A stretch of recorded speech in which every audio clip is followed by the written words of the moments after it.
Voilà, donc Ecclésiaste chapitre 10, le verset 2. Qui peut nous aider pour la lecture? Ecclésiaste 10, verset 2.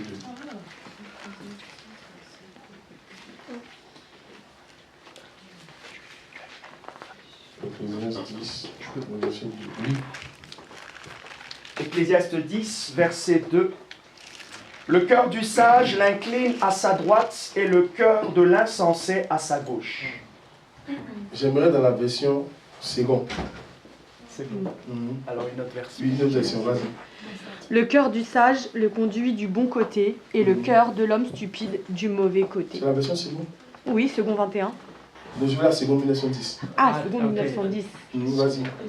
Le cœur du sage est à sa droite et le cœur de l'insensé à sa gauche. Ecclésiaste 10, le verset 2 dans la version Louis II 1910. Ok. Donc, tu peux lire s'il te plaît. Le cœur du sage est à sa droite et le cœur de l'insensé à sa gauche. Le cœur du sage est à sa droite. Moi, quand je lis la Bible, j'aime faire attention aux détails. Parce que c'est dans les détails qu'il y a la révélation. Amen. Et le cœur de l'insensé est à sa gauche. Le cœur de l'insensé est à sa Gauche. Le cœur du sage est À sa droite. Ok. Si on regarde le corps de l'homme, le cœur de l'homme est où? À gauche. Le cœur de l'homme est où? À gauche. À gauche. Ce qui veut dire, selon le verset, que tu es insensé. Insensé.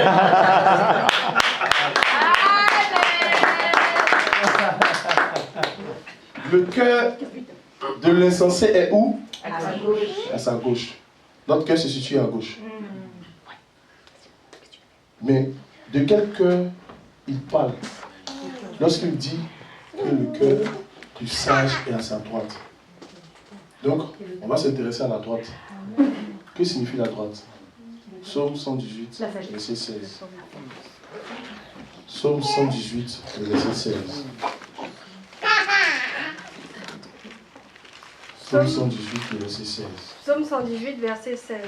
La droite de l'Éternel est élevée, la droite de l'Éternel manifeste sa puissance. Le cœur du sage est à sa droite. La droite de l'Éternel est élevée. La droite de l'Éternel a signalé sa force et sa puissance.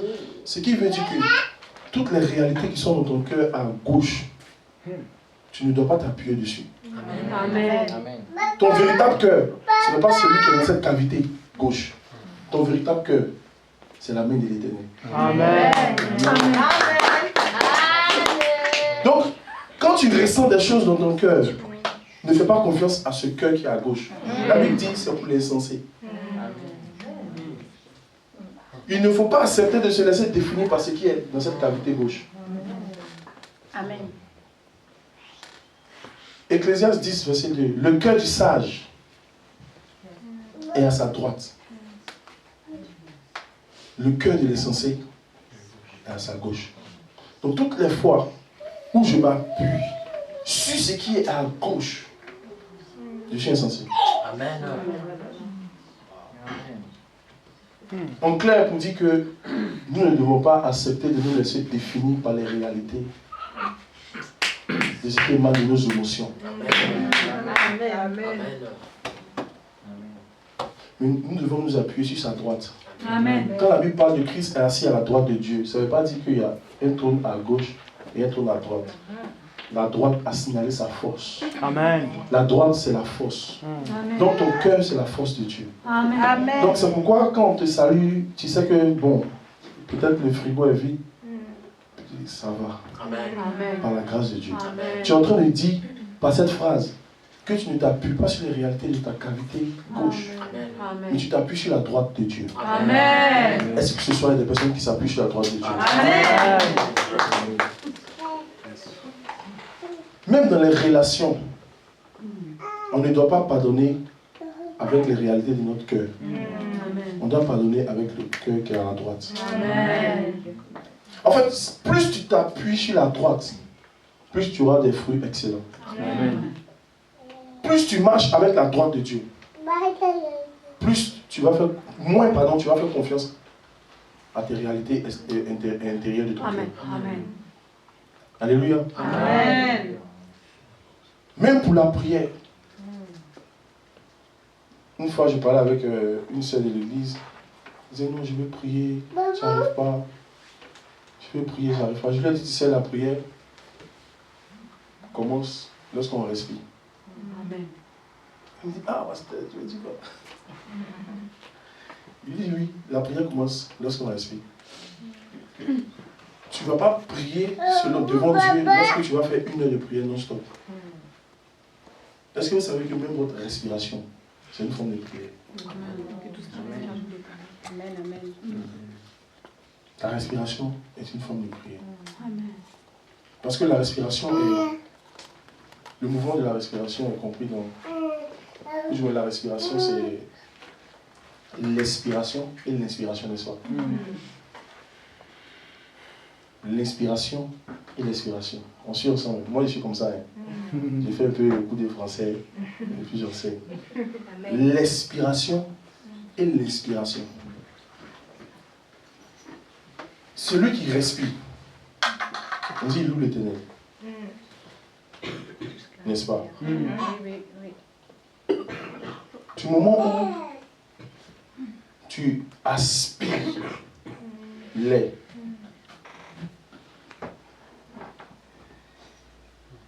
quand tu aspires, tu vois, ça c'est l'aspiration, n'est-ce pas? Maintenant, l'expiration, c'est de faire ressortir.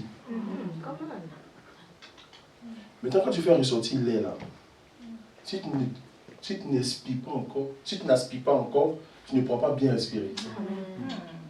Du coup, tu es stoppé, tu es bloqué. Donc, tu es en train de demander de l'aide à Dieu. Tu demandes de l'aide à Dieu. Maintenant, on sait que l'air que nous respirons, ça ne vient pas de nous-mêmes. C'est pourquoi Rouak fait du souffle. Donc, dès que tu aspires, tu es en train d'aspirer qui? Dieu. Amen. Come on. Yes. Tu es en train d'aspirer Dieu. C'est comme si à l'intérieur de toi, ton corps pleure. Tu dis, Seigneur, donne-moi de l'air. En fait, moi, la Bible dit que Isaac méditait dans les champs. Isaac n'avait pas de Bible, lui second. Il n'avait pas de Bible d'études. C'est vrai. Mais on dit qu'il méditait et il va dans les champs. Qu'est-ce qu'il va chercher dans les champs? L'air pur. Il est pur. La nature. Mais la nature. Romains chapitre 1, verset 20. Romains chapitre 1, verset 20. Car les réalités que nous Romains connaissons sont visibles à l'œil nu. Vas-y, fais la lecture. Romains 1, verset 20. En effet, les perfections invisibles de Dieu, sa puissance éternelle et sa divinité se voient comme à l'œil depuis la création du monde, quand on les considère dans ses ouvrages. Ils sont donc inexcusables. Amen. C'est bon. Dis la réalité de la divinité de Dieu se voit à l'œil nu. Lorsqu'on jette un regard de la création. Donc dans la nature est aussi une Bible. Amen. Dieu se découvre aussi dans la nature. Amen. Amen. L'homme que tu es, si tu prends le temps de t'asseoir, tu verras dans tous les compartiments de ton corps physique, tu es à l'intérieur. Amen. Alléluia. Amen. Donc je reviens sur mon affaire des cœurs. Dis à ton voisin cœur. Cœur. Quel est l'état de ton cœur? Dieu va choisir un homme. Exode chapitre 3, le verset 1. Exode chapitre 3, le verset 1. Exode 3, verset 1. Moïse faisait paître le troupeau de Jéthro, son beau-père, sacrificateur de Madian, et il mena le troupeau derrière le désert et vint à la montagne de Dieu à Horeb. Continue. L'ange de l'Éternel lui apparut dans une flamme de feu au milieu d'un buisson. L'ange de l'Éternel apparut à Moïse dans quelle période? Au verset 1, on nous dit qu'il était en train de paître Le troupeau de Jéthro. pas son troupeau, mais les troupeaux, ou bien le troupeau de son beau-père Jéthro. Et c'est pendant qu'il était en train de faire cela que Dieu l'apparaît. J'aimerais dire quelque chose à quelqu'un. Dieu ne va pas se révéler à toi tant que tu ne t'occupes pas des affaires des autres. C'est gratuit ça. Oh là là. C'est gratuit. Dieu parle fort. C'est les choses qu'on aime. Dieu ne va pas s'occuper de toi si tu ne t'occupes pas des affaires de l'Église. Amen. Amen. C'est très fort. Moïse a fait tous ses efforts pour chercher Dieu. Moïse a tout fait pour... Il a fait 40 jours de jeûne. Il a même tué un Égyptien. Parce qu'il était assoiffé de Dieu. Il avait un zèle. Mais la Bible nous parle du zèle amer. Dieu lui dit, bon, va dans le désert. Moïse, je vous dis quelque chose. Moïse potentiellement devait devenir pharaon. C'est vrai. C'est vrai ça. Il était qualifié sur la liste d'attente pour devenir pharaon. Ça c'est vrai.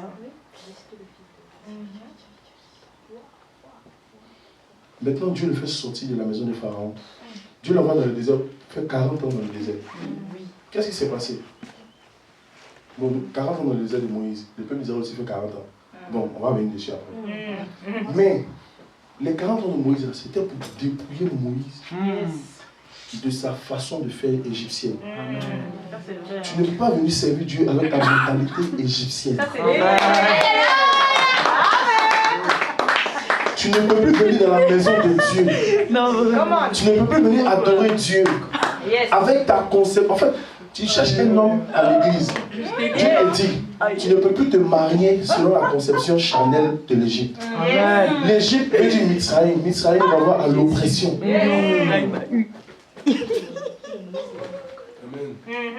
Une fois, j'ai posé une question au frère et sœurs de l'église. Qui a envie de se marier? Qui a envie de se marier? Qui a envie de se marier? Regardez comment vous êtes tombés tous dans le piège. Regardez comment vous êtes tombés dans le piège. Dieu exauce les besoins ou les envies. Les besoins. J'ai envie. En tout cas. Dieu n'exauce pas nos envies. Les besoins. Donc, est-ce que tu as besoin de te marier ou tu as envie de te marier? Peut-être les deux. Les deux, hein. Dans les deux, ça marche. Le besoin est mieux. Mais oui. Amen. Non. Non. Tant que tu restes au niveau de l'envie, Dieu ne va pas t'exaucer. Parce que Dieu n'exauce pas les envies. Vraiment. Amen. Si le pasteur, avec son fils, il sait qu'à midi, l'enfant a besoin de manger, il va lui donner à manger. Mais lorsque ça rentre dans le niveau des envies, même nous-mêmes souvent, on sert nos enfants, les personnes de nos familles, pour ne pas qu'ils puissent faire excès de table. Donc quand tu rentres dans la dimension de l'envie, c'est que tu ne marches plus selon le cœur de Dieu, tu marches selon ton cœur insensé. Amen. Donc Moïse était devenu insensé. Moïse aimait Dieu, mais il servait Dieu mal. Regarde, je vais dire quelque chose à quelqu'un. Dieu peut t'appeler, mais le diable va t'envoyer. Avance, papa. Dieu peut t'appeler. Dieu a appelé Moïse. Mais le diable l'a envoyé à tuer un Égyptien. Le but de Dieu, ce n'est pas de tuer. Moïse avait un fardeau. Il avait soif de voir Dieu. Il remarquait beaucoup d'injustices autour de lui. Seigneur, pourquoi dans ma famille les gens ne se marient pas? Seigneur, pourquoi dans ma famille il y a de la sorcellerie? Seigneur, pourquoi dans ma famille il y a des charlatans, il y a des gens qui font les cartes? Pourquoi dans ma famille on n'arrive pas à avancer? Mon cousin, c'est la prison, c'est ceci. Pourquoi on n'arrive pas? C'était des questions normales. C'était des questions légitimes. Mais Moïse, à un moment donné, n'a pas cherché Dieu. C'est 40 ans après qu'il réalise que Dieu veut le rencontrer. J'aimerais dire quelque chose à quelqu'un. Tu peux te poser la question, mais pourquoi à l'église? Pourquoi on n'est pas beaucoup à l'église? Pourquoi il n'y a pas du monde à l'église? Où sont les âmes? C'est une question légitime. Mais lorsqu'elle est mal orientée, tu vas fuir l'église. Parce que tu vas te dire que c'est quand il y a du monde, quelque part, qu'il y a Dieu. C'est faux. Ça veut dire que tu dois patienter aussi comme Moïse. Amen. Pendant que tu seras en train de travailler, pendant que tu seras en train de servir, c'est là que Dieu va venir à ta rencontre. Amen. C'est là que tu vas commencer à visiter. Alléluia. Amen. Donc Moïse a patienté pendant 40 ans pour que Dieu le débarrasse de sa façon de faire égyptienne. Il était enseigné dans l'alphabet égyptien. Il mangeait la nourriture égyptienne. Amen. Maintenant Dieu l'envoie dans le désert. Et dans le désert, c'est là qu'il commence à élever le troupeau de son beau-père. Et Dieu rencontre Moïse. Moïse, à ce niveau-là, était devenu un A-homme, un sous-homme. Moïse avait perdu sa nature égyptienne. Moïse a été dépouillé de toutes ses connaissances égyptiennes.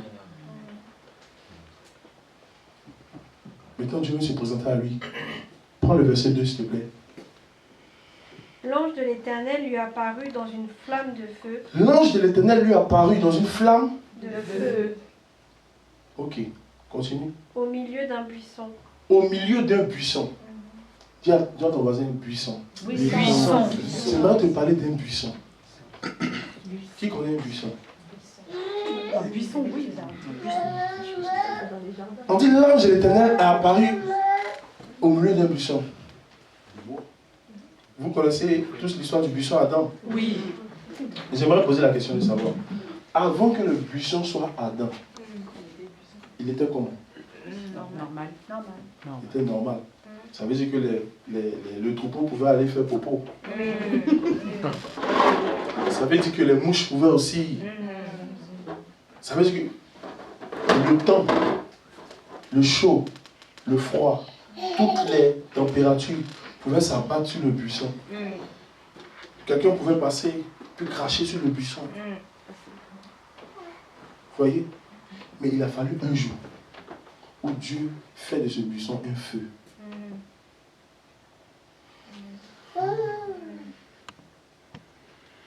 J'aimerais dire quelque chose à quelqu'un. Le Seigneur aussi utilisera aussi un seul jour. Comme ce buisson. Ils ont craché sur toi. Ils ont dit des choses sur toi. Mais comme ce buisson, Dieu te rendra en feu. Amen. Moïse, certainement, il faisait perdre le troupeau hier. Il a même peut-être vu ce buisson. Ce buisson n'avait plus d'importance. Ou du moins, ce buisson n'avait pas d'importance. Mais on dit le jour que l'Éternel est apparu dans ce buisson, ça a changé l'attention de Moïse. Ah, bien aimé. Peut-être qu'on n'a pas regardé à ton CV. Peut-être qu'on n'a pas étudié ton profil. Mais je dis, quand la puissance de Dieu va te toucher, quand l'onction, l'esprit de Dieu va te toucher, toi qui étais négligé, Dieu va mettre de l'attention sur ton dossier. Amen. Dieu va mettre de l'attention sur toi. Il y a beaucoup de puissants dans nos églises. Des personnes méprisées et négligées. Mais j'aimerais te dire, comme le buisson, un jour tu deviendras un buisson ardent.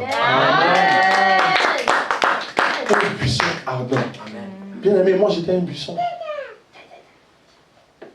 Je jouais au tam-tam hier. Je ne savais pas comment, quel était le chemin pour venir en Europe. Ma mère touchait un salaire de 80 000 francs. Quand tu convertis, ça te fait 120 €. Donc elle ne pouvait même pas prétendre changer mon passeport et payer mon billet d'avion. Mais il y a ce qu'on appelle dans le ciel une technologie qui est la mine de Dieu. Amen.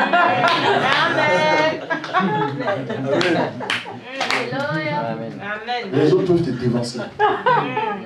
Élie, Akab peut te dévancer. Amen. Mais lorsque la main de Dieu vient sur toi, Tu cours vite. tu couvres plus qu'Akab. David a dit à Goliath, tu viens contre moi avec ta lance et ton javelot. Et moi, je viens contre toi au nom de l'Éternel. Amen. Des gens sont venus ici avant moi. Mais lorsque la main de Dieu est venue sur moi, le Seigneur m'a fait accélérer. Au point où ceux qui sont venus ici même avant moi me demandent comment tu as fait. Quand tu es impuissant, tu seras méprisé et négligé. Mais le jour où le feu de Dieu, où l'ange de l'Éternel va se reposer sur toi, Moïse a négligé le puissant. Mais Dieu est passé parce qu'il a négligé pour lui parler. Pour attirer son attention. J'ai dit, Dieu passera par toi pour attirer l'attention. Amen. Pas pour toi, mais pour Dieu. Amen. En fait, le puissant n'a pas prêché. Le puissant a laissé Dieu prêcher au travers de lui. Amen. Je dis à quelqu'un, Dieu prêchera au travers de toi. Dieu se fera voir au travers de toi. Dieu se fera voir au travers de toi. Le puissant ne parlait pas. Le puissant, ce n'est pas le puissant qui a appelé Moïse.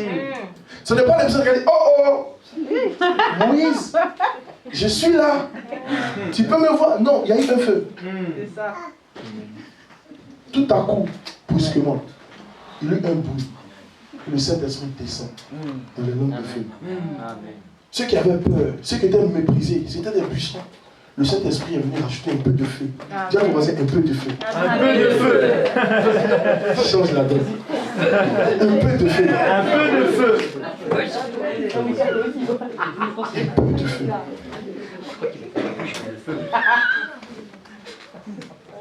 Un peu de feu. Moïse n'arrivait pas à comprendre. Vas-y, relis le verset 2, s'il te plaît. L'ange de l'Éternel lui apparut dans une flamme de feu au milieu d'un buisson. Moïse regarda, et voici, le buisson était tout en feu, et le buisson ne se consumait point. Le buisson était tout en feu, mais la différence c'est que le buisson ne se consumait pas. Donc Moïse regardait cette scène, et il ne comprenait pas. Continue s'il te plaît la lecture. Moïse dit, je veux me détourner pour voir quelle est cette grande vision, et pourquoi le buisson ne se consume point. Continue. Verset 4. L'Éternel vit qu'il se détournait pour voir, et Dieu l'appela du milieu du buisson, et dit, Moïse, Moïse. Attendez. On nous dit que l'ange de l'Éternel est apparu à Moïse, n'est-ce pas? Au milieu du buisson. Le buisson est devenu en feu. Maintenant, quand on continue la lecture, on ne voit plus l'ange de l'Éternel. On dit Dieu dit.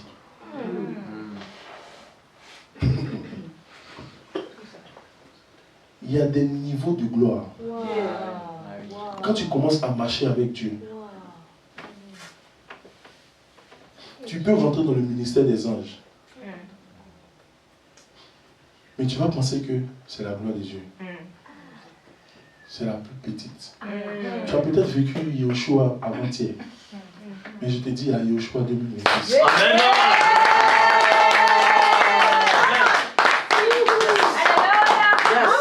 En fait, tu ne dois pas te satisfaire de l'ange de l'Éternel. Il y a Dieu qui arrive. Il y a des choses que nous vivons en forme de l'ange de l'Éternel. Et on dit non, c'est bon, c'est suffisant. J'ai eu la dose. Non, patiente encore. Amen. Dieu va parler. Amen. Mais Dieu a parlé dans quel sens? Dieu a parlé lorsque Moïse a décidé de quoi? De se détourner. Amen. Il dit, je veux voir quelle est cette grande vision. Au préalable, c'était l'ange de l'Éternel. Mais lorsqu'il s'est détourné, lorsqu'il a cherché à comprendre, lorsqu'il a cherché à analyser, lorsqu'il a cherché à examiner, j'aimerais dire quelque chose à quelqu'un. Tu as soif de Dieu. Amen. Tu cherches Dieu. Amen. Tu auras une vision. Amen. Mais ne t'arrête pas là. Amen. Amen. Un cœur assoiffé ne s'arrête pas sur une première expérience. Amen. Amen.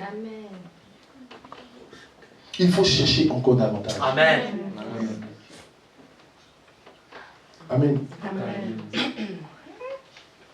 Continue, s'il te plaît, la lecture.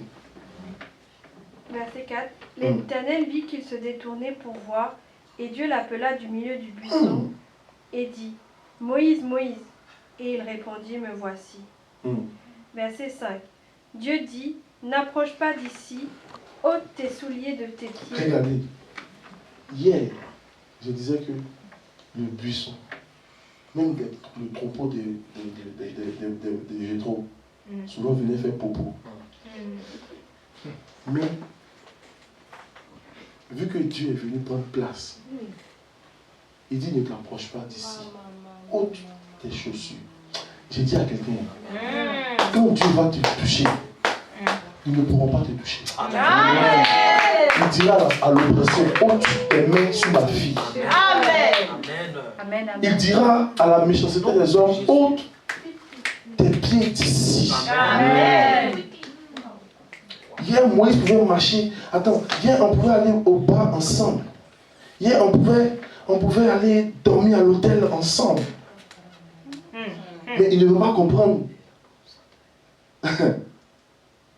Quand Dieu prend ta vie, tu déclares aussi comme Dieu. Ôte tes mains d'ici. Amen. Je ne suis pas, je ne suis plus un objet sexuel. Parce que Dieu m'a touché. Amen.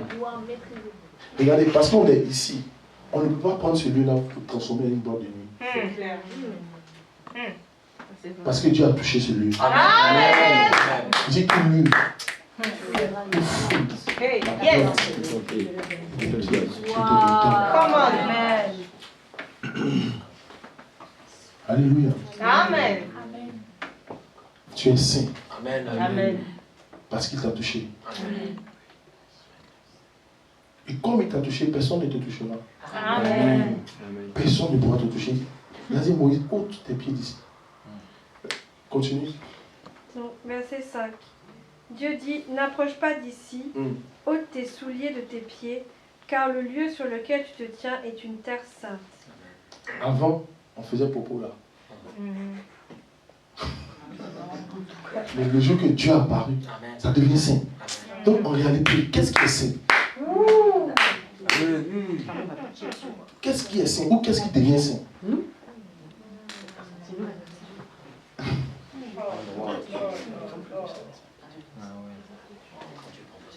Quand Dieu prend possession. Alléluia. Il dit, ta voiture peut devenir sainte. Amen. Ton téléphone devient saint. Amen. Amen. Tes yeux, même ton animal de compagnie. Est-ce que vous savez que même vos animaux de compagnie peuvent être spirituels? Amen.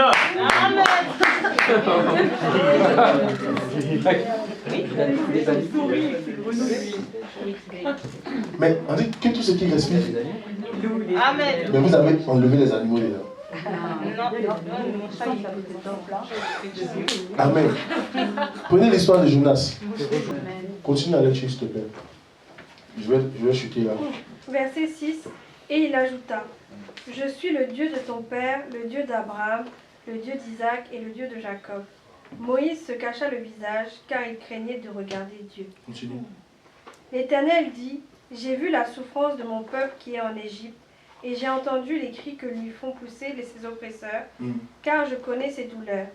Je suis descendu pour délivrer de la main des Égyptiens, et pour le faire monter de ce pays dans un bon et vaste pays, dans un pays où coule le lait et le miel, dans les lieux qu'habitent les Cananéens, les Étiens, les Amoréens, les Phérésiens, les Éviens et les Jébusiens.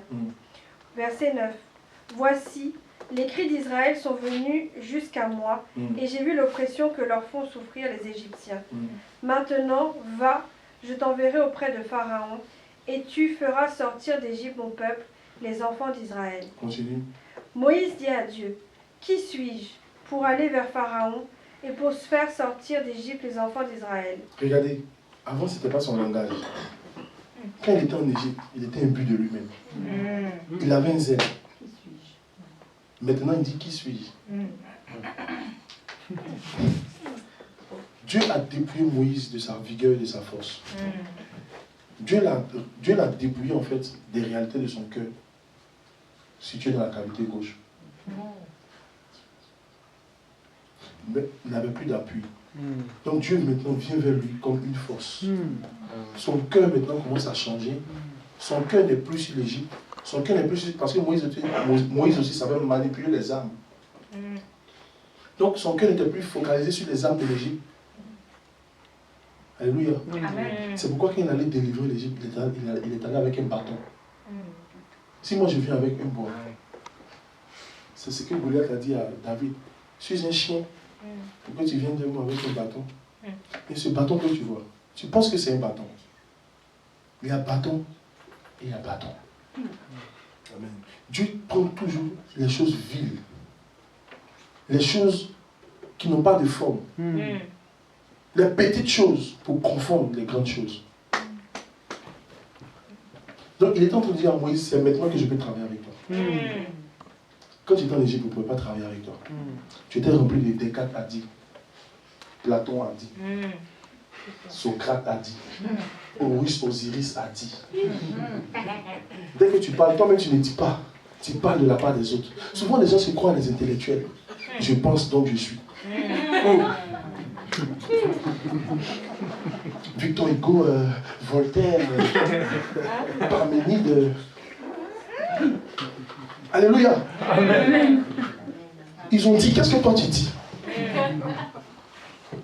Qu'est-ce que toi tu dis? La majorité des intellectuels ne sont pas intellectuels. Ils récitent ce que les autres disent.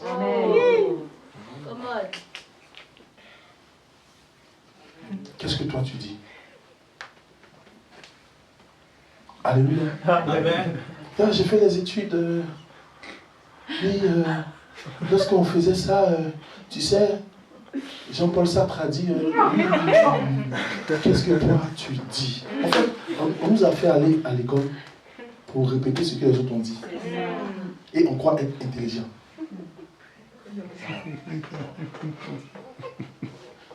C'est du mimétisme.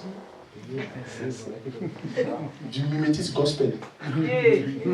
Mais Dieu maintenant a changé les choses. Amen. Il dit Moïse, je ne vais plus travailler avec toi parce que l'Égypte a dit. Là-bas, pour tuer les gens, on prenait les épées. Moi, pour tuer les gens, on prend un bâton. Amen. Et on passe par la mer. Moïse était devenu tellement vide de lui-même. Il ne savait plus où se mettre. Mais pourquoi j'ai pris l'image du buisson dont je vais chuter là? En réalité, quand Dieu parle, il ne regarde pas aux mots qu'il dit, mais regarde le canal par lequel il passe pour parler. On n'a pas compris ce qu'il dit. Faut que ça rentre Moïse, bien. quand Dieu parle, ne te focalise pas seulement sur les mots. Tu comprends? Quand Dieu parle, regarde le canal par lequel il passe pour parler. Come on. Attends, est-ce qu'on peut redire encore plus doucement? Quand Dieu parle, ne regarde pas les mots seulement qu'il dit. Si tu veux comprendre la force et la puissance de Dieu, ne regarde pas l'homme qui parle, mais regarde l'histoire de cet homme qui parle. Amen. Quand Dieu parle au travers du buisson, ne regarde pas le buisson, mais regarde l'histoire du buisson. Seigneur, je ne peux pas. Seigneur, je n'arrive pas. Seigneur, je suis faible.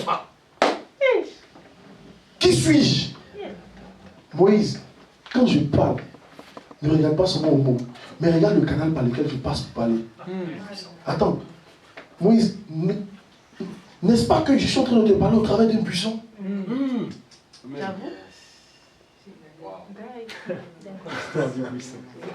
Moïse, n'est-ce pas que je suis en train de parler au travers d'un buisson négligé? Moïse, n'est-ce pas que je suis en train de parler au travers d'une chose vile? Moïse, Moïse, où sont les Moïse ce soir? Amen. Ils sont là. Quand Dieu parle, ne regardez pas seulement au message. Amen.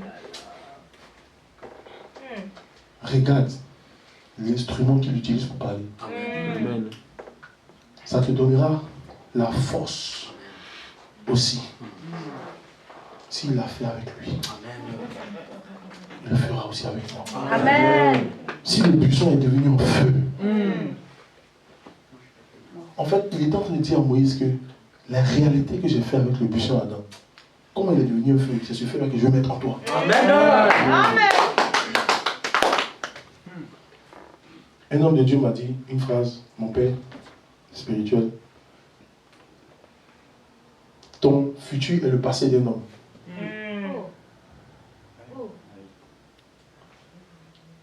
Le futur de Moïse est le passé du buisson. Amen. Ce que le buisson était, c'est ce que Moïse devait devenir. Amen. Est-ce que la parole de Dieu te fait du bien? Amen. J'ai fini. J'ai fini. Retiens ceci. Quand Dieu parle, ne t'intéresse pas seulement au message, mais regarde le canal dans lequel il passe. Amen. Beaucoup méprisent selon le canal. Pourtant même le canal est plus... En fait, le message du canal est plus supérieur au message du message. Et c'est là qu'on va arrêter de se limiter. Amen. Amen. Dieu a parlé au travers d'un buisson. Le buisson est devenu ardent. Je vaux plus que le buisson. Il dit, vous êtes plus que les oiseaux du ciel. Amen. Il est sème le moisson. Mais pourtant, je prends soin d'eux. Et vous valez plus que. Amen. Amen. Sur cette parole, je vais compris. Le Seigneur,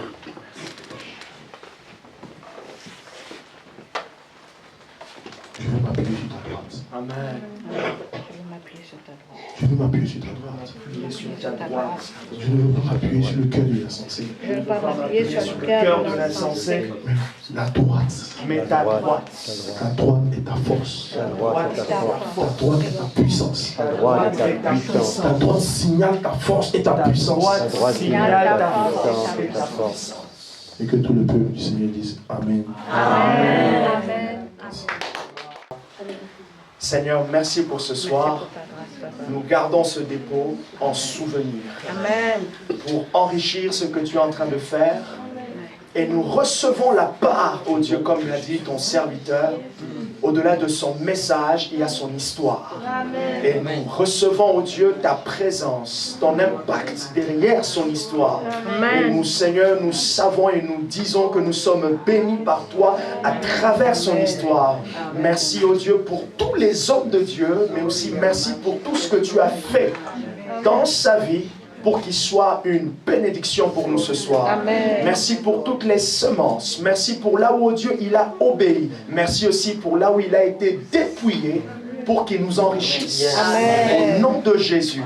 Et puisque Père, il a donné, il y a du meilleur à donner qu'à recevoir. Nous, nous avons reçu, nous sommes dans le meilleur, mais lui aussi qui a donné, il a reçu de ta part. Et nous bénissons, oh Dieu, nous bénissons l'Église, nous bénissons, oh Dieu, 2026, déjà la fin 2025 pour l'Église, mais aussi le ministère. Nous bénissons son épouse, nous bénissons son travail, et nous bénissons, mon Dieu, mon roi, leur projet. Merci pour ce que tu as prévu, merci pour ce qu'on va vivre. Merci parce que l'avenir est glorieux. Amen.